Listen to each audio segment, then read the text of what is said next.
नमस्ते दोस्तों, मैं हूं निकेश शर्मा। आप देख रहे हैं current and analysis. India is a very beautiful country. हमारे पास हमारे खुद का एक रिटन कॉन्स्टिट्यूशन है, जिस कॉन्स्टिट्यूशन में हमें कुछ राइट्स दिए गए। इन्हीं राइट्स में से एक बहुत ही इंटरेस्टिंग राइट है, राइट टू स्पीच, यानी कि बोलने का अधिकार।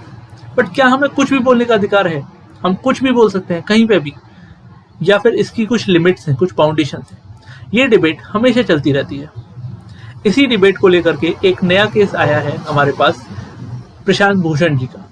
उन्होंने सुप्रीम कोर्ट को लेकर के कुछ ट्वीट्स किए थे। क्या वो ट्वीट्स सच में कंटेम्प्ट ऑफ कोर्ट में आते हैं या फिर ये उनकी राइट टू स्पीच है? इसके बारे में आज हम डिस्कस करेंगे। तो मैं हूं निकेश शर्मा, आप देख रहे हैं करंट एनालिसिस। चलिए शुरू करते हैं।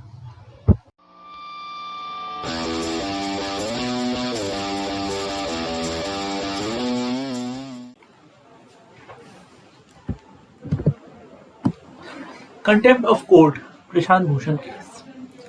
अभी हम लोगों ने एक केस के बारे में काफ़ी सुना है न्यूज़ में कि जो प्रशांत भूषण जी हैं उनके ऊपर कंटेम्प्ट ऑफ कोर्ट का इल्ज़ाम लगाया जा रहा है। तो ऐसा क्या किया प्रशांत भूषण जी ने और कंटेम्प्ट ऑफ कोर्ट से क्या मतलब होता है, इसके बारे में हम यहाँ पे स्टडी करेंगे। तो सबसे पहले अगर हम देखें इसकी इंट्रोडक्शन की, तो जुलाई 22 में सुप्रीम कोर्ट ने इशू किया एक नोटिस एडवोकेट जो प्रशांत भूषण जी हैं उनके ऊपर आस्क करने के लिए कि कॉज, ये एक शो कॉज नोटिस था कि उन्होंने क्रिमिनल प्रोसीडिंग में कंटेम्प्ट ऑफ कोर्ट क्यों किया और ऐसा क्यों हुआ कि उन्होंने कुछ 2 ट्वीट्स किए। तो एक बार ज़रा देख लेते हैं हम कि वो ट्वीट्स क्या थे। तो जो ट्वीट्स से पहला उन्होंने बोला, historian in the future look back at the last 6 years to see how democracy has been destroyed in India. See, वो डेमोक्रेसी के डिस्ट्रॉय होने की बात कर रहे हैं और विदाउट अ फॉर्मल इमरजेंसी, बिना इमरजेंसी के डेमोक्रेसी जो है वो डिस्ट्रॉय की है। और दूसरे ट्वीट में उन्होंने बोला है कि chief justice of India ride 50 lakh motorcycle belonging to BJP. See, वो चीफ जस्टिस ऑफ इंडिया की और बीजेपी के बीच में किसी एक संबंध की बात कर रहे हैं और वो साथ ही साथ ये कह रहे हैं कि वो विदाउट मास्क और हेलमेट ट्रेवल कर रहे हैं और denying citizens their fundamental rights to access justice. और यहाँ तक उन्होंने बोल दिया कि जो फंडामेंटल राइट्स हैं जस्टिस के, वो भी नहीं, उसको भी डिनाई किया जा रहा है। तो ये जो 2 ट्वीट्स हैं ये बहुत ही ज़्यादा कॉन्ट्रोवर्शियल ट्वीट्स हैं प्रशांत भूषण जी के द्वारा दिए गए। इसकी वजह से उनके ऊपर सुप्रीम कोर्ट ने कंटेम्प्ट ऑफ कोर्ट का आरोप लगाया है। तो अगर हम देखें कि ये न्यूज़ में क्यों है, सबसे पहले जैसा कि मैंने अभी बताया कि सुप्रीम कोर्ट ने इशूज जारी किए और प्रशांत भूषण जी ने बोला कि I do not ask for mercy, मुझे किसी तरीके की मर्सी नहीं चाहिए और I carefully submit to any penalty. उन्होंने बोला कि अगर मेरे ऊपर कोई आरोप लगा है और मुझे किसी तरीके से पेनल्टी है, मुझे कुछ इसका जुर्माना देना है, तो वो मैं दे देता हूँ, लेकिन माफ़ी मैं नहीं मांगूंगा। क्यों नहीं मांगूंगा माफ़ी? उन्होंने बोला कि जो ट्वीट्स हैं that express my bona fide belief, यानी कि मेरा जो बिलीफ सिस्टम है, मेरी जो सोच है, जो मेरा अपना खुद का व्यक्तित्व है, ये वो उस व्यक्तित्व को शो कर रहे हैं। तो ये कोई मतलब मैं गलत नहीं हूँ, मैं माफ़ी नहीं मांगूंगा। हाँ, अगर आपके अकॉर्डिंग गलत है, आप मुझे कुछ सज़ा देना चाहते हैं तो आप मुझे सज़ा दे सकते हैं। तो अगर हम बात करें तो ये सबसे पहले हमें ये समझने की जरूरत है कि कंटेम्प्ट ऑफ कोर्ट होता क्या है। तो सेक्शन 2C के अकॉर्डिंग हमारे इंडियन कॉन्स्टिट्यूशन में कंटेम्प्ट ऑफ कोर्ट वहाँ पर डिफाइन किया गया है। उन्होंने बोला है कि criminal contempt as publication of any matter और doing with any act which scandalise, as a scandalise करे या लोअर करे अथॉरिटी ऑफ कोर्ट को। दूसरा, प्रीजुडिस या इंटरफेयर करे course of any judicial proceeding. तीसरा, obstruct the administration of justice, यानी कि या तो वो स्कैंडलाइज करे या प्रीजुडिस जो है उसमें इंटरफेयर करे या ऑब्स्ट्रक्ट करे एडमिनिस्ट्रेशन ऑफ जस्टिस को, तो उसे हम कंटेम्प्ट ऑफ कोर्ट बोलेंगे। और क्या है जो कंटेम्प्ट ऑफ कोर्ट नहीं है, यानी कि जैसा कि मैं इंट्रोडक्शन में मैंने बात की थी कि वो हमारा राइट टू स्पीक है, वो हमारा बोलने का एक तरीका है, बोलने का एक अधिकार है। तो वह है fair and accurate reporting of judicial proceedings. दूसरा, fair criticism on the merits of judicial orders is not the contempt of court. तीसरा, a statement would not be constitutional contempt if it is only against the judge in his or her individual capacity and not in discharge of his or her judicial functions, यानी कि judicial functions को discharge नहीं करता हो, ठीक है। Against में जज के हो चलेगा, इंडिविजुअल कैपेसिटी पे हो चलेगा, लेकिन उसको जो डिस्चार्ज नहीं करना चाहिए उसके जुडिशियल फंक्शंस को। अब हम बात करते हैं कि जो भूषण जी हैं, हमारे प्रशांत भूषण जी, उनका क्या आर्ग्यूमेंट है।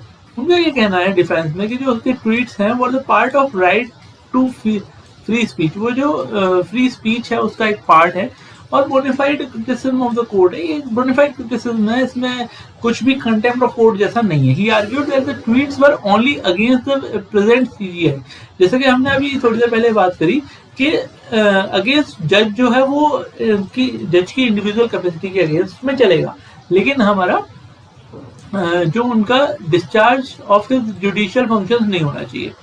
तो उन्होंने बोला कि ये जो करंट सीजीआई, प्रेजेंट सीजीआई यानी चीफ जस्टिस ऑफ इंडिया, उनके अगेंस्ट में है और उनकी इंडिविजुअल कैपेसिटी से रिलेटेड ये चीज़ें हैं और ये पूरे उसके अकॉर्डिंग नहीं है और हम इसको कैलकुलेट नहीं कर सकते कि ये कोर्स ऑफ जस्टिस को इंटरफेयर करता है, ठीक है। यानी कि ये इंडिविजुअल कैपेसिटी से रिलेटेड है, ये भूषण जी का आर्गूमेंट है, जो कि जैसा कि हमने अभी यहाँ पे not a contempt of court में देखा है। अब हम आगे बात करते हैं कि सुप्रीम कोर्ट का क्या कहना है इस आर्गूमेंट में। तो सुप्रीम कोर्ट ने इन भूषण जी की इस प्ली को कैंसिल कर दिया है 20 अगस्त को और उनको 24 अगस्त तक रिकंसिडर करने की बात करी गई है और जो अनकंडीशनल अपॉलॉजी है, इस जो उन्होंने अनकंडीशनल अपॉलॉजी है वो सबमिट करने की बात करी गई है, राइट। अभी उन्होंने बोला कि मैं अपॉलॉजीज नहीं बोलूँगा, आप मुझे पनिशमेंट दे दीजिए, लेकिन सुप्रीम कोर्ट ये कहती है कि आप कोई कंडीशन नहीं देंगे, आपको अपॉलॉजी देनी पड़ेगी। नेक्स्ट आती है सुप्रीम कोर्ट इन डिलेमा। अब जो हमारी सुप्रीम कोर्ट है वो एक डिलेमा में आ चुकी है। डिलेमा का मतलब होता है ऐसी सिचुएशन जब आप ना तो लेफ्ट चूज कर पाओ ना ही राइट चूज कर पाओ, ना तो आप लेफ्ट से कंप्लीटली राइट या कंप्लीटली रॉन्ग स्टेप है और ना ही वो उसका राइट कंप्लीटली राइट यानी कंप्लीटली करेक्ट या कंप्लीटली रॉन्ग स्टेटमेंट होता है। क्या दो कंडीशन है जिसमें हमारा सुप्रीम कोर्ट वो प्रॉब्लम में है। पहला है कि जुडिशियल जो है उनको जुडिशियली पेनलाइज यानी कि उनको जेल में भी नहीं डाल सकता। क्यों? क्योंकि इससे डेंट बढ़ जाएगा on the image of fundamental rights. तो अगेंस्ट जो आपकी सुप्रीम कोर्ट ऑफ इंडिया है उसकी इमेज पे फर्क पड़ेगा और उसको विदाउट कन्विक्शन भी नहीं छोड़ सकते। इससे क्या होगा कि सुप्रीम कोर्ट के वर्क कल्चर के अगेंस्ट में लोगों का जो एनकरेज हो जाएंगे और ट्वीट्स बढ़ जाएंगे और चीजें सुप्रीम कोर्ट के अगेंस्ट में बढ़ जाएंगी। तो अब जो सुप्रीम कोर्ट है ना वो डिलेमा में है कि either it should like penalise the Bhushan ji और it let them go without any conviction. अगर हम बात करें कि ये एक सिंगल डायमेंशनल चीज नहीं है, इसमें और भी बहुत सारे डायमेंशन है। जैसे कि अभी तक हम लोग ये सोच रहे थे इसमें सिर्फ freedom of speech versus contempt of court, ऐसा नहीं है। साथ में इसमें कॉन्स्टिट्यूशनल बेंच की भी बात है। एक्चुअली है क्या, ये जो डिसीजन लिया गया ये 3 लोगों की कॉन्स्टिट्यूशनल बेंच के द्वारा लिया गया, लेकिन एक्चुअली कॉन्स्टिट्यूशन में लिखा गया है कि कम से कम 5 लोग होने चाहिए उस कॉन्स्टिट्यूशनल बेंच में। Next is right to appeal. क्या जैसे कि हमने अभी देखा कि राइट जो उन्होंने अपील करी प्रशांत भूषण जी ने, उस अपील को खारिज कर देंगे। दूसरी चीज है ग्लोबल स्टैंडर्ड्स कि जो सुप्रीम कोर्ट ऑफ इंडिया है वो ग्लोबली भी एक, क्योंकि वो सुप्रीम कोर्ट है वो इंडिया को रिप्रेजेंट करती है ग्लोबली, तो ग्लोबल स्टैंडर्ड्स पे भी फर्क पड़ता है कि सुप्रीम कोर्ट ऑफ इंडिया किस केस में क्या डिसीजंस लेती है। नेक्स्ट है supreme court stand is not clear. जो सुप्रीम कोर्ट का स्टैंड है वो क्लियर नहीं। ये पॉइंट समझाने के लिए मैं आपको कुछ एग्जाम्पल देता हूँ। अगर हम बात करें सुप्रीम कोर्ट की स्टैंड की, तो सबसे पहले अगर हम बात करते हैं freedom of speech versus contempt of court, तो जो हमें पता है कि जो आर्टिकल 19(1)(a है, यानी कि फ्रीडम ऑफ स्पीच देता है वो हमें, और वो फ्रीडम ऑफ स्पीच के अंदर ये बोलता है कि सब्जेक्टेड टू रीजनेबल रिस्ट्रिक्शंस, जो है रीजनेबल रिस्ट्रिक्शंस होते हैं, और जो रीजनेबल रिस्ट्रिक्शन है ये all powers including the power of punish of for contempt of itself, यानी कि ये जो रीजनेबल रिस्ट्रिक्शंस है ये सुप्रीम कोर्ट डिसाइड करती है, और सुप्रीम कोर्ट के पास पावर भी है पनिश करने की अगेंस्ट कंटेम्प्ट ऑफ इटसेल्फ, यानी कंटेम्प्ट ऑफ सुप्रीम कोर्ट। अब हम बात करते हैं राइट टू अपील की। राइट टू अपील की अगर हम बात करें तो in case of divisional bench appeal lies on the supreme court of India, यानी कि हम अपील का हमारे पास राइट होता है against the contempt of court act 1971। ये सेफगार्ड करता है और अवॉइड करता है remotest possibility of miscarriage of justice, यानी कि इसके थ्रू हम लोग ये राइट टू अपील है ना, ताकि अगर कोई मिसकैरेज है जस्टिस में, यानी कि नोबडी इज परफेक्ट, राइट, तो जस्टिस में भी even supreme court of India के जस्टिस में भी कुछ ना कुछ प्रॉब्लम्स आ सकती हैं, तो ये उन जस्टिस को के मिसकैरेज को हमारे से बचने के लिए हमें सेफ गार्ड करता है। नेक्स्ट अगर हम बात करें सिमिलर केसेस इन पास्ट, ऐसे केसेस पास्ट में भी आ चुके हैं। पहला है retired justice Beg remark that the justice of H.R. Khanna's famous dissent in ADM Jaipur case, ठीक है, यानी कि यहाँ पे इस सेंटेंस में ये कहना चाहते हैं कि रिटायर्ड जस्टिस हैं, उन्होंने किसी एक केस को लेकर के, जो कि H.R. खन्ना का कोई फेमस केस था, उसको लेकर के उन्होंने अपनी जो राय रखी थी, और फाइनली क्या हुआ, कुछ भी कंट्रीब्यूशन नहीं हुआ उनका उसके रिजल्ट में, केवल पॉपुलैरिटी ही रह गई।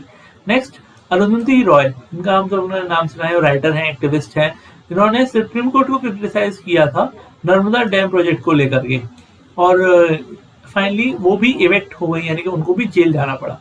तो ये राइट टू स्पीच और कंटेम्प्ट ऑफ कोर्ट के बीच में चल रही जो तनातनी है उसको बढ़ाती हैं ये चीजें।